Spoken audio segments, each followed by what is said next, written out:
នេះជារបៀបទាញយករូបថតឬវីដេអូដែលយើងធ្វើការលុបចោលបាទយើងទាញយកវិញណាបាទដំបូងឡើយយើងចូលនៅក្នុង photo មកហើយបន្ទាប់មកយើងធ្វើការលុបនៅវីដេអូដែលយើងចង់លុបណាយើងលុបសាកមួយមកបន្ទាប់ពីយើងលុបហើយយើងធ្វើការចេញមកវិញ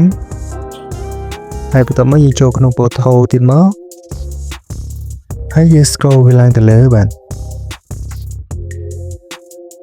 នេះបាទយើងចូលកន្លែង recently deleted នេះបាទយើងចូលកន្លែងហ្នឹងមកតោះមកយើង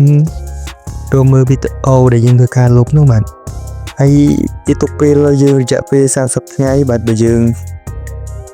ធ្វើការ recovery វាមុន30ថ្ងៃនឹងយើងយកវីដេអូរូបថតមកវិញបានណាបាទតែបើក្រោយ30ថ្ងៃវានឹងធ្វើការលុបអូតូម៉ាទិកទេយើងទាញយកមកវិញអត់បានទេបាទឥឡូវយើងចូលកន្លែង photo វិញមកនេះវីដេអូមកវិញហ៎បាទ